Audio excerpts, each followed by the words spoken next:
What's up guys, it's me Jeremy. I just wanted to make a guide on how to do double golems as the blue side bot lane, because I haven't really found any good in-depth guides on how to do this, so it was hard for me to learn this tactic, and I'm sure others are having trouble figuring out how to do this as well. It's somewhat hard to learn, but once you understand how to kill these two golems, it's pretty easy to execute because this tactic I will present doesn't have to be executed perfectly. But first, we should talk about why double golems are so important. The main reason is for the experience advantage. The gold advantage really doesn't make much of a difference, honestly. It maybe gives you like an extra potion or something, but that doesn't really make a difference. The experience advantage, however, can be a deciding factor in helping get you kills.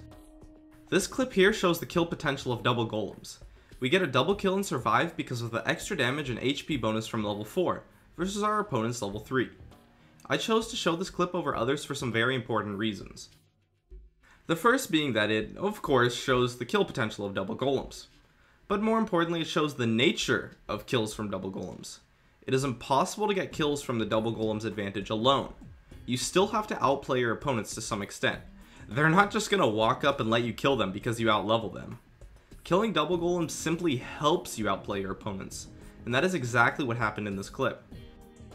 The only advice I can give for this is really just try to initiate a fight, or bait your opponents into one. And make sure you have vision on them, and that the jungler won't come and completely destroy you. Meaning, wait until you see the jungler top, or something like that. Also, keep track of your experience bars so you can try to initiate as soon as you hit that level. Your opponents will be taken by surprise, and they might not even notice that you hit those levels. So you can end up forcing a pretty good fight like that. Alright, now let's jump right into how to exactly, and I do mean exactly, execute the killing of double golems. Note that if you're doing this on the top lane of purple side, my directions will be inverse, so when I say kite to the left, that means kite to the right, left and right are swapped, etc. Starting off, you want your support to start slightly to the right of the small golem, so around between where the small golem and big golem spawn, while your AD starts towards the left of the small golem. The AD hits it first and you kite towards the left first. You and your AD want to use your skills to kill the small golem very quickly. The reason why you kill the small golem first is that it becomes much easier to kite one big golem. And if you're trying to kill the big golem first, you run the risk of messing up your transfer of aggro. And having only one golem aggro to one person, and the other golem aggro to the other person, and then you pretty much failed the double golems, or you're going to take a hell of a lot of damage. Also, since the small golem dies really fast, usually before it gets a single hit off, killing it first will likely make you take less damage. After killing the small golem with your skills, you want to alternate auto attacks. Your AD hits, and then you hit, and then your AD hits, and then you hit, etc. You want to use your skills no more than one more time, for a total of 2 times of using your skills, because otherwise you will lose some advantage heading to lane because of your lack of mana. Now here comes the most important point: when to switch aggro between your AD's initial attacks on the golems.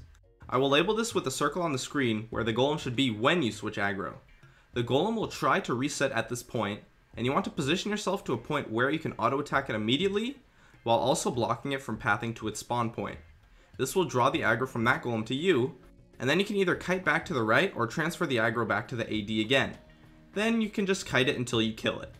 Letting the golem reset and heal for just a little bit, and I do mean just a little bit, is okay here, but should not be intended. You will not miss any CS from this, and if it's done correctly, you'll actually take less damage by letting it reset a little bit. The reason why you could possibly take less damage is because you and your AD are doing more damage than the golem is healing for, because the golem only resets for like a second or two, and during the time that it's resetting, it's not hitting you guys, so you'll end up taking less damage. During the time while you kite, it is very important for both players to stay in range of auto attacks. This means that you both need to attack move. You should never use mobility skills when doing this, or your partner will become out of range. Also, don't be afraid to take an extra hit if your partner needs time to get in range. While kiting, you always want to have the golem between the two of you. You should never have both players on one side of the golem. Otherwise, it could reset and you cannot regain aggro. If you mess up while kiting like this because you miss an auto attack and the golem resets, you will not have enough time to kill it. So just go back to your lane. A couple of things to note about doing double golems. The first is that you want to give the big golem to the champion that took more damage, while giving the small golem to the person that won't be taking as many hits, in order to share XP. You'll most likely take at least a few hits from the big golem, and that is totally okay. You should heal it back quickly and be near if not full HP once you hit level 2. If you mess up and take a lot of damage, don't be afraid to use a potion to heal it off. The advantage gained from double golems is more than worth it as long as you have enough health to support that advantage. If you do not have enough health to support that advantage of double golems, that advantage becomes useless. However, having to use a potion is kinda bad. You need these potions for sustain in the lane, and the golems are doable without needing to use these potions anyways. For a frame of reference, a good goal to shoot for is to take no more than 100 or so damage, after the heal from the big golem. Lastly, note that it is very hard to do double golems absolutely perfectly, and it's okay to make a small mistake or two when performing it. So, that's it for my guide on how to do double golems. Thanks for watching, and I'll see you guys next time.